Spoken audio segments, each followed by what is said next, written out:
The atmosphere in the theater suddenly changed. Versio began to laugh. "If we're talking about secrets," he said, "the Saintess has a much bigger one." "What do you mean?" the Saintess asked. Stunned, Versio explained that he had known from the very beginning that the Saintess also harbors special feelings for Dana. Vert pointed out that he had many siblings who could take his place. He had no ambition for the position of emperor, so he was ready to abandon it at any time. "But what about you, Saintess?" he asked. "Even though you are holding Dana captive with your status, can you abandon everything for Dana?" She was just an ordinary student until a meeting with Truck-kun sent her into the fantasy world of the Holy Kingdom of Chloris. In this world, women from families chosen by the goddess become saintesses after receiving an oracle. They are the kingdom's protectors, wielding a mysterious power. She couldn't shake the bitter taste of unfinished exams, but she decided to leave all her regrets behind and embrace her new life. Yet there was one thing she couldn't get used to. Her thoughts scattered as a wave of joyous people surrounded her, their eyes fixed on the 10th Saintess of Chloris, Iana Meandir. To Dana, a foreigner in this world, their adoration was unsettling. She watched them fall to their knees, thanking the Saintess for her very existence.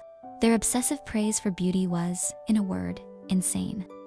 Dana couldn't help but wonder if they truly loved her that much. Long ago, when the country was under constant attack by demons, the Saintesses were true saviors. But in this peaceful era, a Saintess was nothing more than a national mascot. Their main duty was to provide cute fan service to the public. Dana, with her Korean background, saw through the charade. A Saintess here was just a national idol, a master of public relations who lived off of the people's tax money. Suddenly, a jolt of panic shot through her. She was late.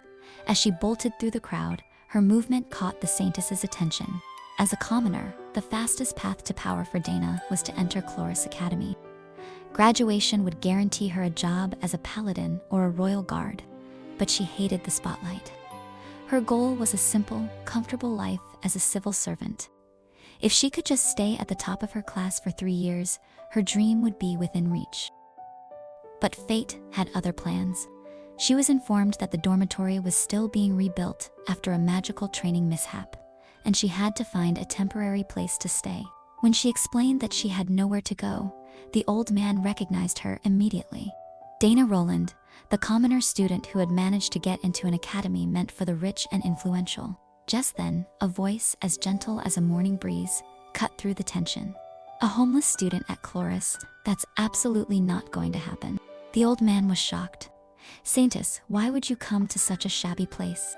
"I came to greet my teachers," the Saintess replied, her gaze softening as it landed on Dana. "But when I heard her story, I couldn't just stand by." The Saintess then led Dana out of the building. Outside, she offered Dana a place to stay with her, as if it were the most natural thing in the world. Dana was stunned. A Saintess wandering around so freely. It was unheard of. The Saintess seemed to read her mind. "The temple is full of empty rooms. You can stay until the construction is finished." "I'm so grateful," Dana said. "But how did you know my name?" "I memorize all the incoming students," the Saintess said with a smile. "I had to meet the girl who achieved such excellent results without a proper education." Dana's mind flashed to her past life. It was just like taking the CSAT, but 1,000 times easier. "I just had a lot of time to read books while running errands," she replied, feigning humility. The Saintess's eyes held a deep sincerity. "You are too humble. You inherited nothing and had to work so much harder to earn this opportunity." Dana didn't see it that way. "I don't consider it a disadvantage," she said, her voice firm. "I can become anyone I want and don't owe anything to anyone." The Saintess's smile widened. "You are a very interesting person. Let's be friends. I don't have anyone my age to talk to, and I'm enjoying our conversation." Dana was caught completely off guard. The highest-ranking person in the kingdom wanted to be her friend. She could feel the gears turning in her mind. This could be useful, but the thought was fleeting. "Do you mean, let's be friends?" Dana stammered, her shock giving way to a sudden, painful clarity. She didn't want to take advantage of someone's sincerity. "I'm sorry, but I have to decline." The Saintess froze. Dana explained that she needed to focus on her studies, and that being friends with a celebrity would be too draining. With those words, the Saintess became momentarily enraged. She turned away, a slow smirk spreading across her face. "Let's take it slow then," she said, her voice smooth as silk. "Whether we like it or not, we'll be sleeping under the same roof." She gestured to the temple, a majestic structure where she offered her prayers to the goddess.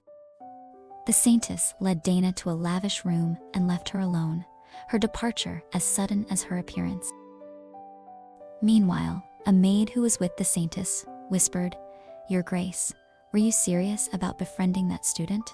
The Saintess's sweet expression evaporated, replaced by a cold, condescending sneer. "Of course not. I have no intention of playing friends with a skanky commoner girl." "Then why did you let her live here?"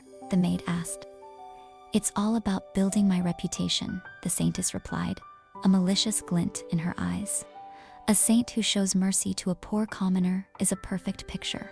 But who the hell is that commoner kid, anyway?" A flicker of genuine frustration crossed her face. "She's the only one who didn't fall for my beauty. She didn't even make eye contact with me, didn't bat an eye at my victory poses, and even said she doesn't need friends." A dark, venomous murmur escaped her lips. "Don't be so cheeky. One day I'll execute you for blasphemy." The maid's eyes widened. "My lady, you're as passionate as a true saintess now." A smirk played on the Saintess's lips as she began to undress. "He accepted the bet," she whispered to herself. "I must become the most perfect saint. After all, it's for his freedom." The next morning, Dana woke up early, eager to get to the academy. A sudden crash from the Saintess's room surprised her. A murderer. She told herself it wasn't her business. The Saintess was surely well protected. As she turned to leave, a wave of guilt washed over her. The Saintess had been so kind, she had to make sure she was okay. Dana threw the bedroom door open, ready to face a killer, but what she saw instead made her heart stop. Standing in the middle of the room was a handsome man. Could the Saintess be a man? Dana's head snapped up, her breath catching in her throat. Before her stood a man, his face a mirror image of the Saintess. Yet his broad shoulders and masculine jaw were a stark contrast to the delicate features of the woman the country adored. Could he be her brother? A frantic thought whispered in her mind. A sudden, blinding flash of sunlight filled the air. She blinked, and in the space of a heartbeat, the man's features softened, growing younger and more feminine. Dana's gaze, however, fell on something she wasn't meant to see. Tucked away on a table behind his back was a neatly placed wig, its pristine curls a stark contrast to the dramatic scene unfolding. The puzzle pieces clicked into place. He's a man, and he's been pretending to be the Saintess. With a panicked jolt, she turned on her heel and fled the room, a secret burning on her lips, much to the man's amusement. Later, the morning's strange encounter still echoed in her mind, a frantic melody of fear and confusion. She was lost in a daze, barely hearing the professor's lecture, until a collective hush swept through the room. The Saintess herself had arrived to give a speech. Dana's heart hammered against her ribs. She pinched her cheek, a sharp jolt of pain proving this was no dream. She was wide awake, and she was now the keeper of a secret that could shatter the entire nation. She decides that lunch is more important than a potential state-shattering secret. She made her escape, only to have her path blocked by a soft hand on her shoulder. "Where are you rushing off to?" the Saintess's voice, now a familiar, masculine tenor, purred. "Did you sleep well last night, little rabbit?" he asked. Dana averted her gaze. "Yes, fine," she mumbled, her voice barely a whisper. "You ran away so fast this morning, we didn't even get to say goodbye. Care to join me for lunch?" Dana's heart pounded. I can't," she stammered, but it was too late. Before she could protest further, the Saintess and his maid bagged her up, dragging her to a secluded forest. In the forest, the man reveals his true identity. He's not the Saintess, but her twin brother, Ian Mahandir. He explains that he's been filling in for his sister while she's out of town to prevent nationwide panic. His maid suggests they kill Dana to keep the secret, but Ian decides against it. Instead, he tells Dana that because she now knows a state secret, he has the authority to silence her permanently. However, he offers her a choice. She can become his escort knight and protect him from a group trying to assassinate his sister. Or she can die. With her life on the line, Dana accepts the position. Setting a new goal for herself, earn a large salary as an escort knight, and retire as soon as the real Saintess returns. She declares she will protect Ian and his secrets, to which he simply laughs and replies, "Of course you will." That evening, Dana returns to her room to find Ian already there. He announces they will now be sharing a room so he can keep her under his watchful eye. Dana, though uncomfortable, rationalizes that it's no different than sharing a room with her male cousins. While Ian watches her, she starts to undress to change, thinking it's fine since they're roommates. Ian, shocked and flustered, yells at her, calling her shameless, and runs out, telling her to at least close the door to change. Dana, bewildered by his hypocrisy, simply lies down on the bed. A few minutes later, Ian returns to the room with his maid. The maid points out that Dana's commoner status makes her easier to deal with if the secret ever gets out. Ian is more annoyed that Dana has already fallen asleep. He feels awkward about her snoring and tries to wake her up. As moonlight hits him, he unexpectedly transforms back into his original, older body, expressing his frustration to the sleeping Dana. In the morning, Ian tried to wake Dana, and after much effort, he finally succeeded. Dana opened her eyes to see the Saintess staring down at her. The Saintess complains that it's unheard of for an escort knight to sleep more than their master. Dana agrees but is confused, asking if she's hallucinating and noting that he seemed taller before. Ian scoffs at the question, but the maid interrupts to explain that the Saintess uses a temporary magic transformation spell. During the day, he appears as a 14-year-old, but at night, he reverts to his true age of 19 because it would be too awkward for an adult male to be disguised as the Saintess. The conversation is interrupted by Ian's pained screams as the maid tightens his corset. He begs her to be gentler, all the while thinking to himself, "Why did I do this to myself? I'm going to kill Iana when she gets back." Dana is confused and asks if he's referring to his sister, the real Saintess, and where she is. Ian reveals the truth. The real Saintess ran away because she didn't want the role and eloped with a lover. He adds that the church is actively searching for her, so it shouldn't take long to find her. He then breaks the tension by asking if Dana plans to go to school in her pajamas, and he and the maid begin to leave so she can change. Dana says it's fine if the maid stays, since she's also a girl. Ian laughs, the maid sighs, and Ian reveals that the maid is also a man. Shocked, Dana asks why they're dressed that way, and the maid pleads with her not to tell anyone, fearing a scandal if anyone overhears. While they're bickering, Dana waits for them to finally leave if they don't want to watch her change. A typical day for the Saintess started with a list of tasks. Wake up, dress up, go to school, attend morning worship, and provide fan service for students in class. After class, they headed to the temple. For a while, they even had assassins following them. One assassin said he just wanted to film the Saintess and had no intention of harming her, but Finn handled the problem, and screams could be heard from the forest. Finally, Confession Day arrives. This event happens once a month, during which the Saintess directly listens to students' concerns. Dana thinks the entire event is corrupt and perverse, a way for students to air their family's shame to the church, while appealing to their family name with money. She thinks the whole country is rotten. The Saintess is exhausted and asks if they're done for the day, but Finn tells him there's one last person. A first-year student named Versio enters. He confesses his worry about not having any friends. His body trembles when he's around people, and his gloomy appearance causes others to avoid him. They are afraid of making eye contact with him because of rumors that he might curse them. Versio kneels before the Saintess and begs for advice. The Saintess sighs, thinking what a pain in the ass, but grabs a student profile list and tells Versio to look up. He declares that he will help him, which makes Versio very happy. The Saintess gives Dana her first mission as an escort knight: make Versio an insider in the student body. Versio approached Dana and excitedly said he'd heard rumors about her at school. He admired her confidence and wanted to live his life just like her. Dana replied that she wasn't sure if she was qualified for this task. She asked Versio if he had any special skills, and he said he knew dark magic. Dana decides that's not a good fit and asks about his scores in other subjects. She suggests he would be more likable if he was good at swordsmanship. They go to a training area to test his abilities, but he doesn't last for more than 5 minutes. They take a break, and Versio apologizes for being so pathetic. Dana reassures him that it's okay and thinks to herself that it was the Saintess who started this whole mess.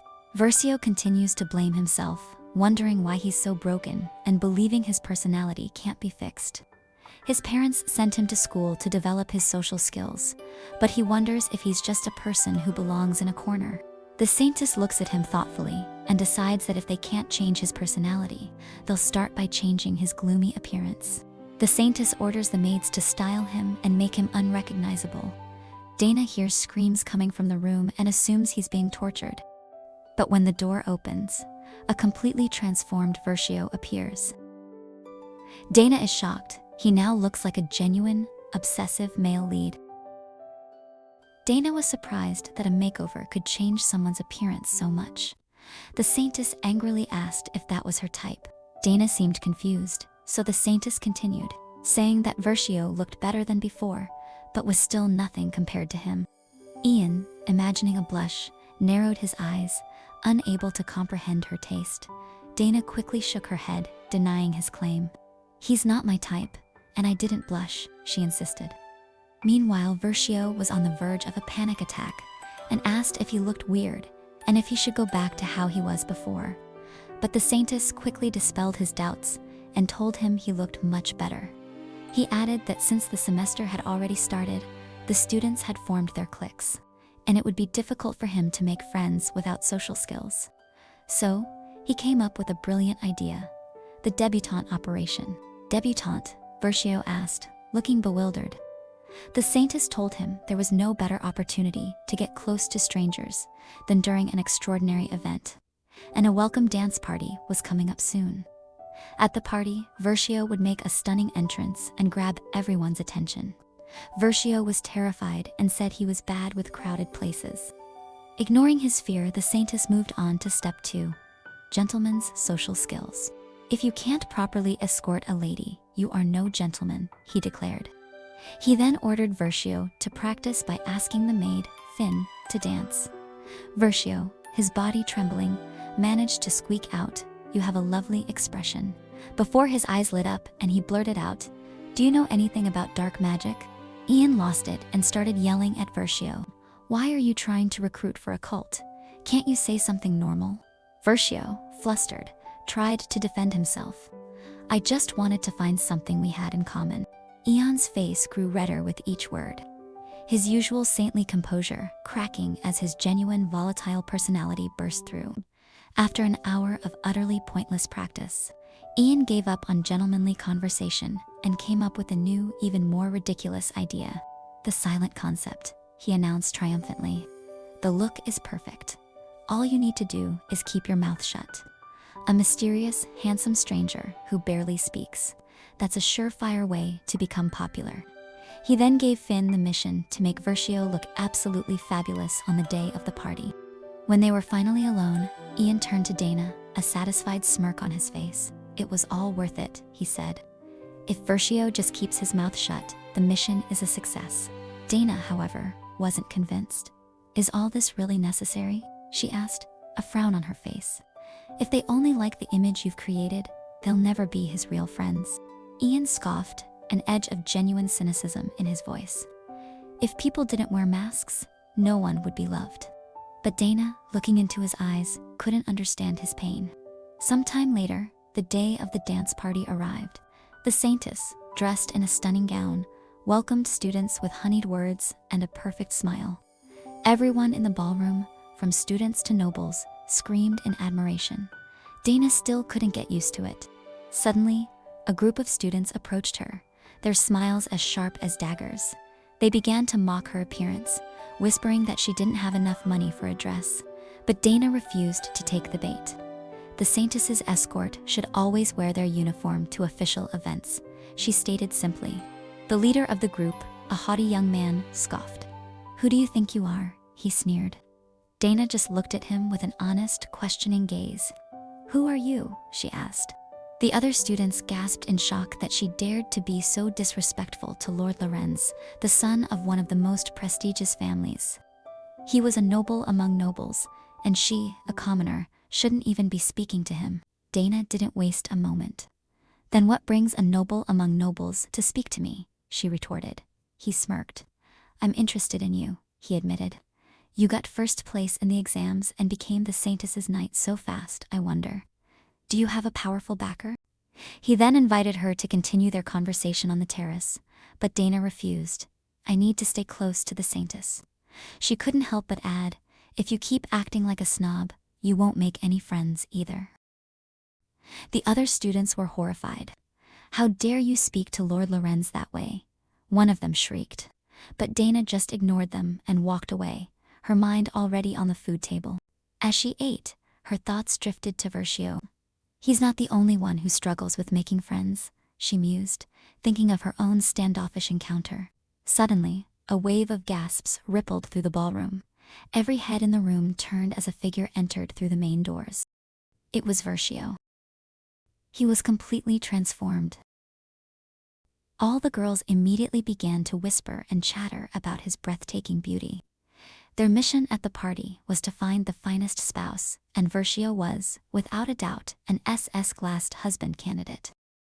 A frenzy erupted as all the girls began to vie for his attention. A battle to see which brave girl would win the handsome man. They surrounded him, asking him questions about his interests, and even shoving pre-written marriage papers into his hands. Versio, overwhelmed, panicked. He stumbled, falling to the floor, his mind blank. A chorus of whispers went through the crowd. "It's that gloomy boy." Versio's chest tightened. He couldn't breathe. He was lost in a sea of judgment. But then, a hand appeared before him, a beacon of hope in the chaos. It was Dana. "Would you grant me the honor of dancing with you?" she asked, her voice calm and steady. "Handsome gentleman." He took her hand, and they simply froze, lost in the chaotic noise of the room. It was a moment of silence, just for them. "You know how to ballroom dance?" Dana whispered. "I'm not very good at it."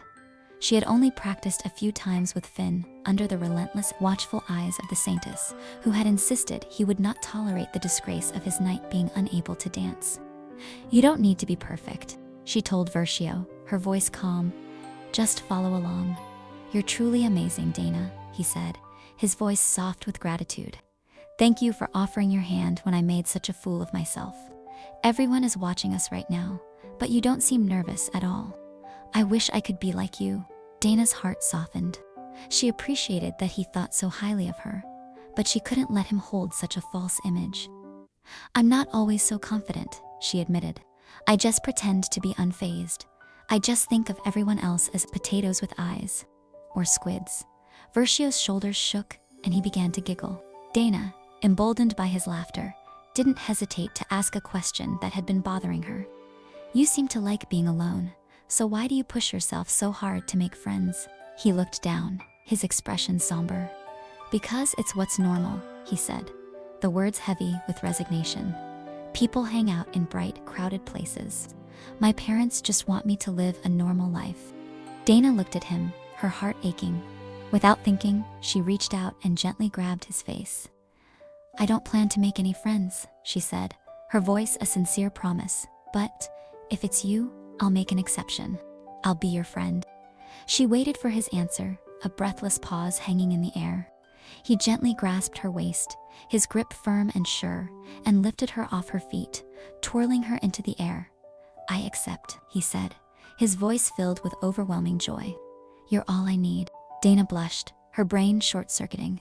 He lowered her slowly, his gaze full of warmth. "It's so much easier to breathe around you," he confessed. "You can call me Vert." "Vert," she said instantly, and a wide, genuine smile broke out on his face. She felt a shift in his personality, a newfound lightness that she hadn't seen before, and to her surprise, she discovered he was a remarkably good dancer. Vert looked at her, his eyes filled with a new, burning passion. "Let's get along well, Dana." Dana felt a wave of relief that he was finally relaxed, and they continued to dance, a perfect picture of quiet contentment. All around them, whispers erupted about how good they looked together. But the Saintess, watching from across the ballroom, frowned in displeasure. He grew visibly angrier as he listened to other students talk about inviting Dana to dance. The party finally ended. As Dana headed for the exit, she felt a sudden whoosh of air before a net was thrown over her. She was dragged away, her muffled protests lost in the night. She was taken to a secluded room, where the maids quickly changed her into a beautiful baby blue dress. "What are you doing?" she demanded, but the maids simply complimented her. "This party was for the students, but you, as an escort knight, couldn't enjoy it properly," one of them explained. "We received a special order from our superior." They then led her to a staircase, pushed her toward a door on the upper floor, and scurried away. Dana, completely confused, opened the door. The room was bathed in the soft glow of moonlight. Standing in the center, waiting for her, was Eon. "You're late," he said, his voice a low command. He then slowly took off the mask he had been wearing, revealing his handsome, unburdened face. "Are you my knight?" he asked. Dana stared at him, bewildered. "Saintess, is that really you? Was all this your doing?" "Yes, it is to praise you for your service," he answered. He hadn't expected her to be able to keep a secret so well. She had also handled the situation with Versio very well, so he wanted to reward her. Dana's mind immediately latched onto the word reward. Her thoughts raced from hot, juicy meat to a wad of crisp money. The reward he gave her was the honor of dancing with him. The glorious thought of money and food vanished, replaced by a wave of utter disappointment that showed clearly on her face. "What's with that expression?" Ian scoffed. "You should be weeping with joy." He took her hand, his touch surprisingly gentle. "Know that this is a great honor. A chance to dance with me doesn't come often. May I have this dance, milady?" "I suppose so," Dana answered, her voice resigned. She looked at him again, truly seeing him for the first time. "I don't think I've ever seen the real you before. I never go out at night in this form. It would be a disaster if an outsider saw me." He gestured around the secluded balcony. "But tonight, I made special arrangements. No one will dare approach us." He then added with a confident grin, "Feel free to admire me, but try not to fall in love." Slightly annoyed, Dana asked a very direct question. "How do you hide your personality on a daily basis? You seem like a completely different person now compared to when you're acting as the Saintess." Ian didn't get angry. Instead, he simply began to talk, the weight of his words revealing a deeper pain. "What do you think is the purpose of the Saintess in this era?" "A symbol," Dana offered, even though she first thought an idol. "Correct? The Saintess is a flawless agent of God. She must not have any flaws. The people feel a sense of belonging by worshipping that illusion. They believe they are safe. Everyone has to pretend to be fine just to survive, and I am no different. My role is to act out the fantasy the public desires, because a Saintess who is not perfect is not needed." Dana looked at him, her heart softening. "I prefer this version of you," she admitted softly. He looked at her, asking her to repeat what she had said. "It was difficult to speak with you when we first met," she continued. "It's still not easy now, but it's more comfortable when you are straightforward." At that moment, a brilliant display of fireworks erupted across the night sky. They looked at each other, their faces illuminated by the vibrant colors. In Ian's mind, memories flashed, the cold, harsh treatment he endured, seen only as a Saintess substitute. What was his value beyond that? Dana, mesmerized by the lights, looked at the sky. "Did you prepare all of this?" she asked. Ian looked at her, his usual arrogance replaced by a hint of shyness. "As the Saintess, I can do this much," he mumbled. Dana smiled, a warm, genuine smile. "There's no one else as peculiar as you." Ian's heart began to beat faster, a frantic rhythm he couldn't control. He looked away, his cheeks flushing. Dana, watching him, was confused. Is he sick, or does he have arrhythmia? And so, the chaotic night of the dance party came to a close. Following the dance, the Saintess's fame grew even bigger. Students flocked to the temple, begging to have their troubles heard. Dana, bewildered by the sudden popularity, asked Finn what had happened. Finn sighed. After that boy Versio came to the Saintess and turned handsome. Everyone started believing the Saintess can solve anything. Just then, Finn almost forgot to hand Dana a letter that had arrived for her. It was from Versio, thanking her for her help. At the end, he had asked a question that made Dana's eyes widen. Would you date me with the premise of marriage? Ian, seeing the letter in her hands, snatched it away and tore it to shreds. You can't date anyone, he fumed. What do you think you're doing? Dana demanded, her eyes wide with shock. Why are you tearing up someone else's letter? Were you planning to date that fellow? He roared. He then ordered Finn to bring Dana's night contract and furiously scrawled a new clause. Dana is forbidden from dating as long as she is my escort knight. What? Dana shrieked. Why? It's not like I was going to date anyone, but still. Ian glared at her. If the Saintess's escort knight is off frolicking in some romance, it undermines the Saintess's dignity.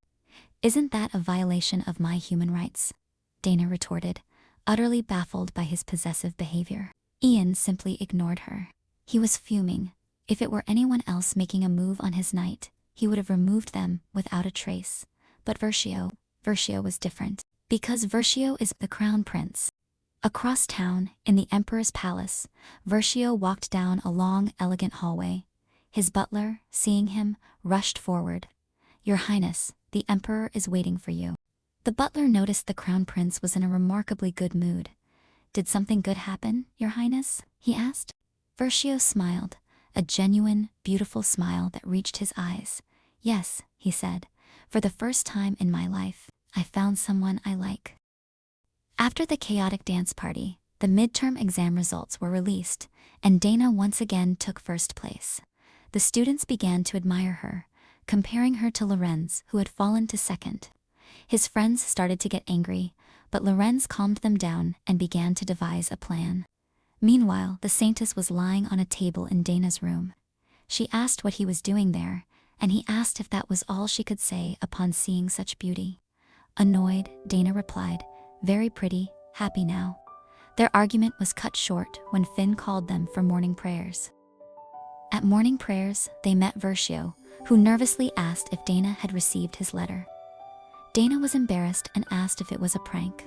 This disheartened Versio, who thought to himself, anyone would be upset if he so persistently tried to offer friendship to someone like him. Dana quickly apologized, explaining that she didn't dislike him.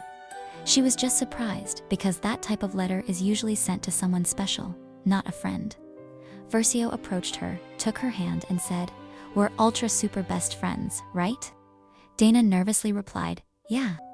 This infuriated the Saintess, who ordered Finn to bring something, the saint's halo reflector. As soon as Versio saw it, he ran away, begging for mercy. When Dana returned to school, she found an octopus on her desk. Lorenz began to watch for her reaction, but Dana remained composed and simply prepared the octopus into an exquisite dish. Upset that he hadn't managed to scare her, Lorenz moved on to his second plan, giving her a cursed chain letter. But when they opened her locker, they discovered a small shrine dedicated to Dana from Versio.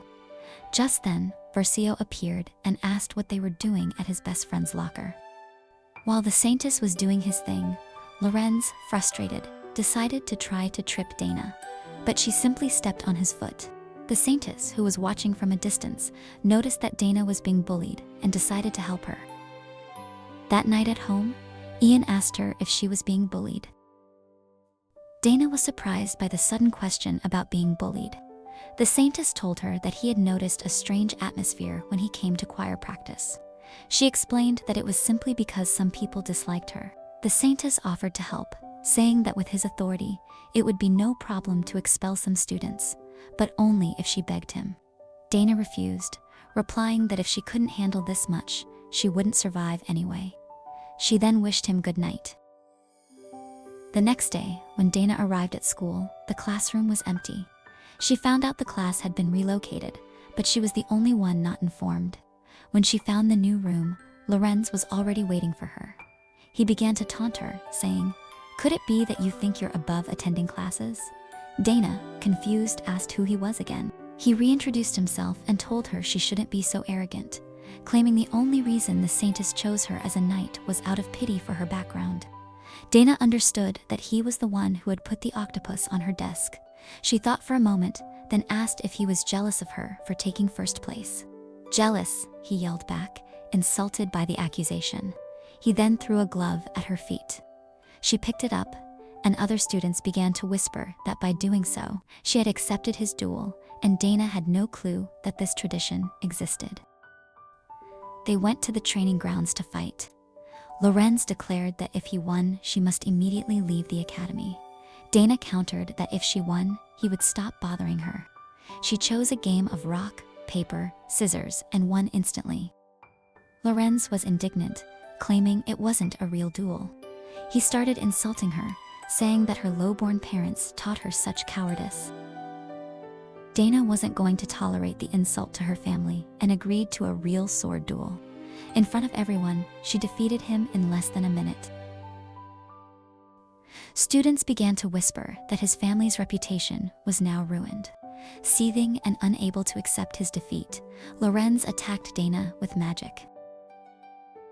But the Saintess managed to save her, declaring, "Attacking my knight is the same as attacking the Saintess herself." He then announced that Lorenz would be punished. Lorenzo fell to his knees before the saint and begged for mercy, because his family was also going to be disciplined. But the Saintess was resolute until Dana interrupted him and asked him not to punish Lorenzo but to give him another chance.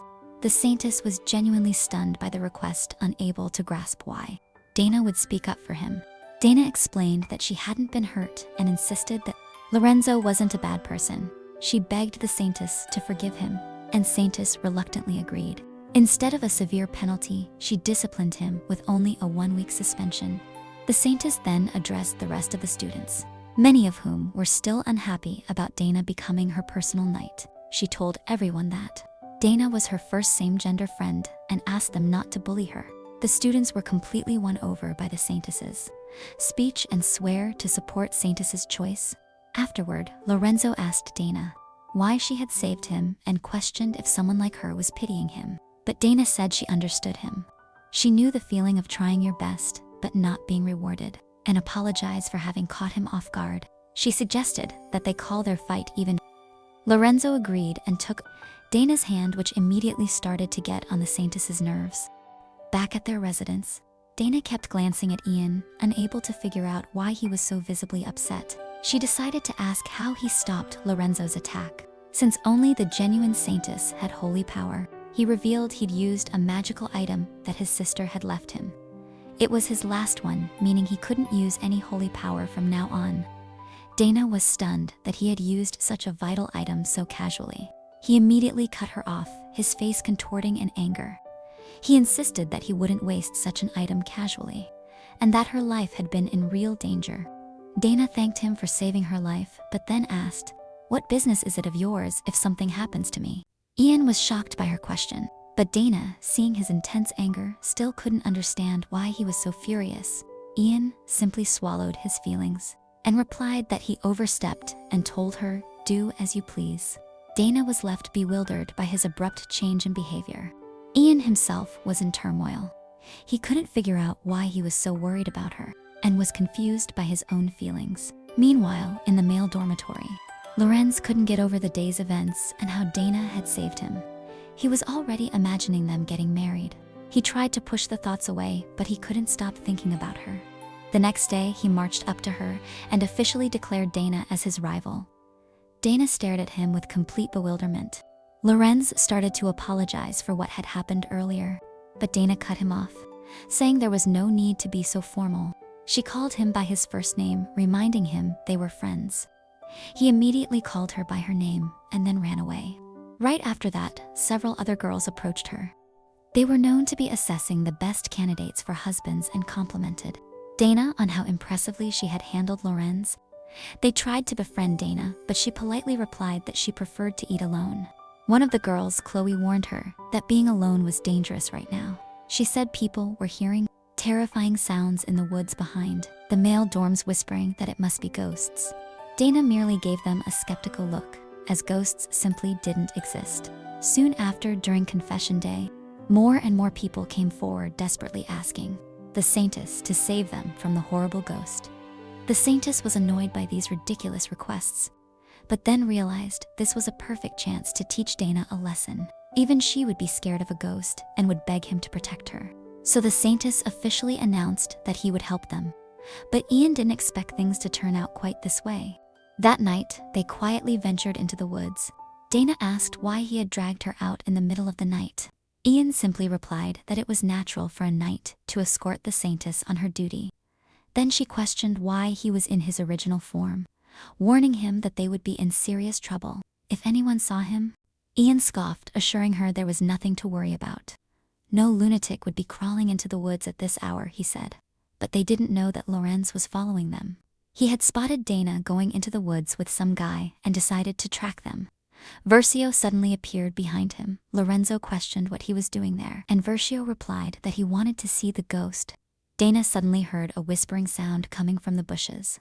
Ian, startled, immediately rushed over to Dana. She asked if he was scared of ghosts. He denied it, snapping that ghosts didn't exist, and she must have just imagined it. Dana decided to investigate the source of the sound. Just then, she sharply slipped down a cliff. Ian immediately leaped to save her, and they both plunged into the river below. Once they surfaced, he gasped, saying they were lucky there was a river beneath. The cliff or they would have been the ones turning into ghosts. Dana questioned why he had jumped in after her. He chastised her lack of caution. But before she could argue back, they both broke out into a fit of sneezing. They decided to find a place to warm up. Unfortunately, Dana had sprained her leg. Despite her protests, Ian scooped her up and carried her to a safer spot. He tore his shirt and used the fabric to bind her injured leg. He then decided to scout the immediate location and told her to wait in the cave. Dana apologized for causing trouble again, telling him he shouldn't put himself at a disadvantage because of her. Ian shot back, "Do I look like the kind of person who would abandon his subordinate?" Dana told him she would try harder not to cause him any more problems. Ian looked at her and wondered why he was so worried about her. After all, if something happened to her, it would technically be easier for him.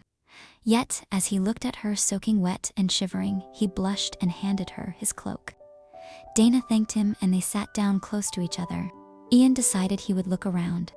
When it got lighter, as he couldn't see anything at night, Dana then asked him why he was sitting so close to her. Ian snapped back, "Body heat, body heat." He then told her she could lean on him and re-stand, he would stay awake to protect them. Dana thought he was acting like a completely different person and soon fell asleep in his arms. Suddenly, she was jolted awake by the appearance of Lorenzo and Versio, who had witnessed her fall. She was utterly shocked. It would be disastrous if they saw the Saintess in his male form. Her mind raced frantically, searching for a way to hide him. But luck was on their side. Finn arrived just in time and knocked them both out. Dana feared they were dead, but Finn quickly explained that it was just a strong tranquilizer. Dana, relieved, asked how he had even found them. Finn explained that this was a secluded location for handling the assassins who came after the saint. Dana was horrified, finally understanding how he disposed of the assassins. She then told him about the recent rumors that people were hearing ghost screams. Finn realized that since the noises of his work had been heard and the rumors had spread, he could no longer use this spot. And they started discussing their new plan of action. Dana looked at the unconscious Versio and Lorenzo, with horror, asking what would happen to them when they woke up. Finn calmly reassured her, saying they would have lost about 5 hours of memory before passing out. She looked back at Ian and thought that perhaps she had only imagined seeing a normal human beneath the Saintess facade.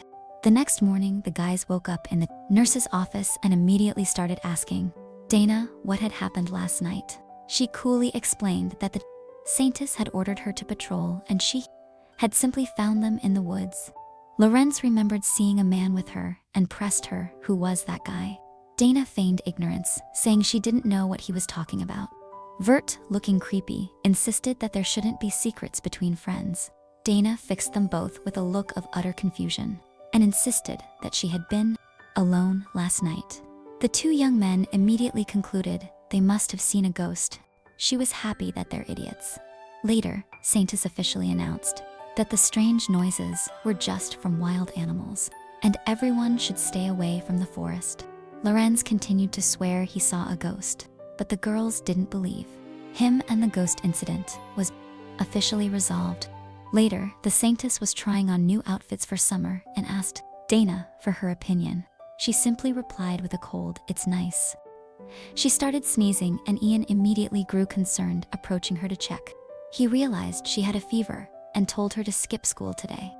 She insisted she was fine, but a moment later, she collapsed into a faint. He quickly carried Dana to her bed and muttered that she was foolish, having gotten sick from being soaked for too long. While she slept, she dreamed of her terrible past where everyone bullied her. She had tried to endure it all, convinced that acing her exams and getting into a good university would change her life. But then her life was suddenly cut short and she found herself in this world. When she opened her eyes, she immediately saw Ian standing over her. He told her it was still dawn, urging her to take the medicine and go back to sleep, and told her she was excused from school tomorrow. But Dana protested, insisting she had to go for the sake of her scholarship. They began arguing, but Dana kept telling she was fine.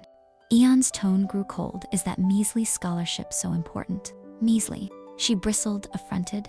He pressed her, asking why she acted so foolishly over a few pennies. Memories from her past life began to flash in her mind. She told him that this was the only way she knew how to live. He had no idea how she had survived. Dana admitted that she knew she was frustrating and foolish, but this was all she had. She told him that she wanted to rest too and hated living so pathetically. But her circumstances were none of his concern, as he had lived his whole life doing whatever he wanted. Ian admitted that he didn't know her circumstances and he had never lived as pitifully as her, but he added he never thought she was foolish. He told her that to live her life without owing anyone and to hold her head high, that's not something anyone can do. Dana, surprised, asked if he wasn't mad at her. Ian told her he wasn't low enough to torment a patient. He conceded that she probably thought he had lived his whole life in luxury, but he lived like this not because he wanted to. He acted like a clown putting on a show, because he had his own circumstances that she didn't know about. She started to mumble, asking if it wasn't a state secret. Ian quickly tucked her in and laid her back down, telling her to sleep. He then told her he had re-recorded her absence as a mobilization for Saintess duties, so she could stop worrying about her scholarship. Ian called it ridiculous that a blockhead like her collapsed just from falling in the water, and he vowed to let it slide just this once. She looked at him and felt her cheeks flush. Dana thought that even in this world, she had never truly belonged anywhere. Everything around her just passed like scenes from a movie. That's how it always had been, but it was weird. Ian was starting to feel more real, and she thought, if it's him, then things might be different. The next morning, Finn checked on Dana, asking if she felt better, and was happy to get a positive answer. Suddenly, Ian strode into the room. "Hey, you survived," he called out from the doorway. He walked over to her and touched her forehead. He was clearly relieved to find that her fever was completely gone. As he turned to leave to attend to his duties, he informed Dana that she was back on duty starting today. He warned her to be prepared, as he fully intended to work her to the bone. Finn noticed the faint blush on her cheeks.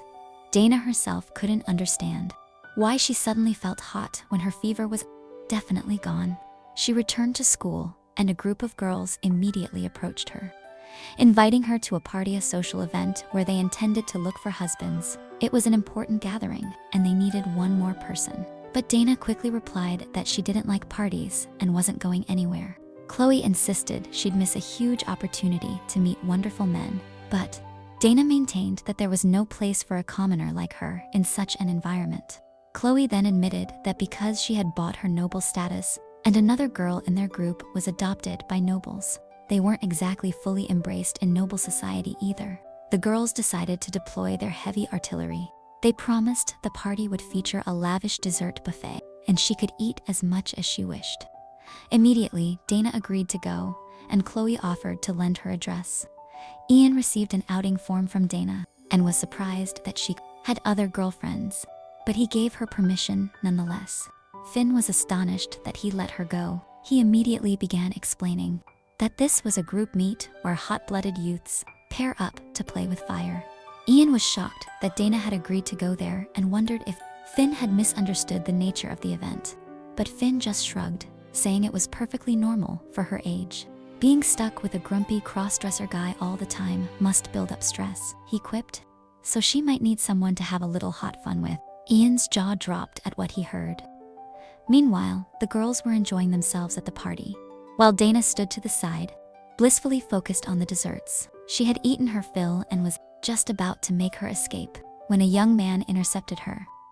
Dana politely told him she had lessons the next day and needed to leave to prepare. He ignored her, asking, "Are all commoners like that?" He claimed he was simply curious because it was his first time seeing a commoner in person.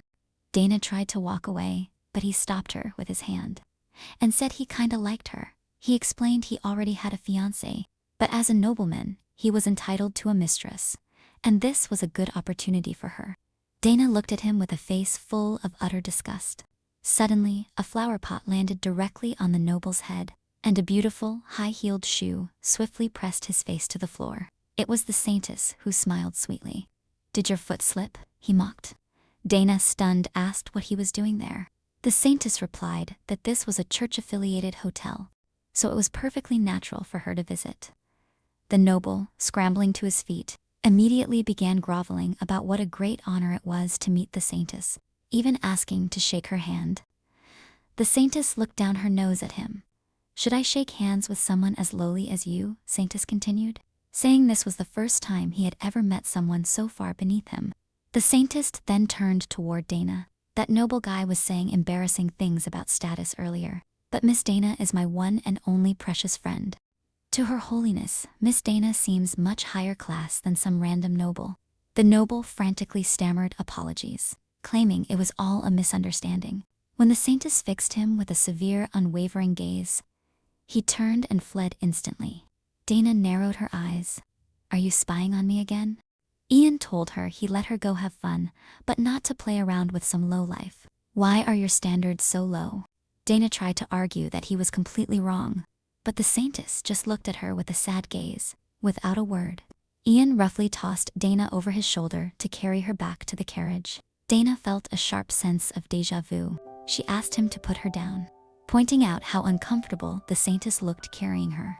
Dana saw the anger in his eyes and dared to ask, "Is it because you're jealous that I was with another man?" He flushed a deep crimson, but before he could stammer a reply, Vert appeared and explained he heard she was at a party and decided to follow her.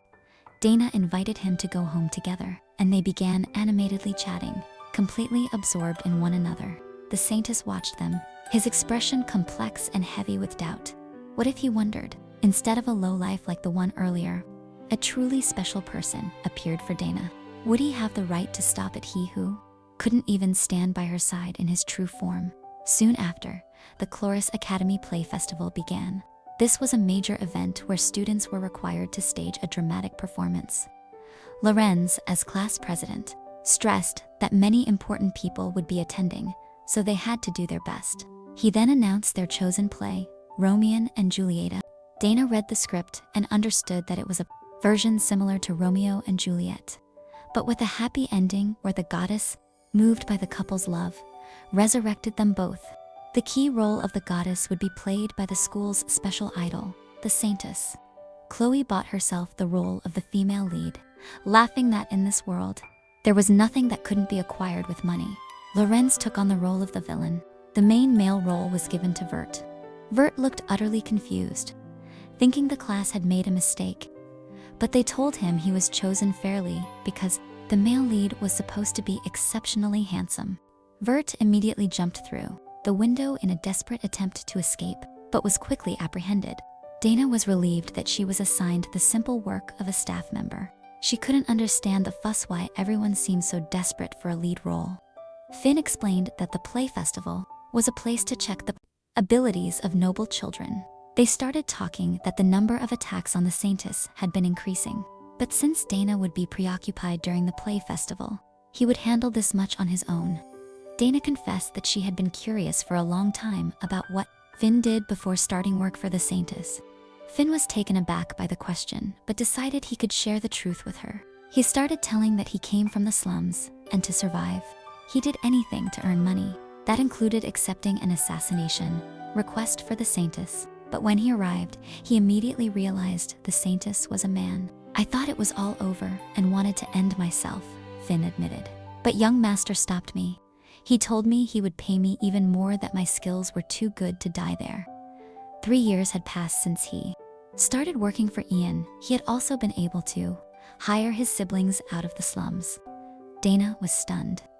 It meant Ian had been playing the role of the saint, even before coming to the academy. Finn explained that due to various complicated circumstances, the young master had been a stand-in since he was 14. He had never once gone outside in his true form. Finn pleaded with Dana, even if the young master's personality is a bit strange, please just bear with it. Even if he seems to live carelessly, he has his own complicated circumstances. The first day of the play festival script practice soon began.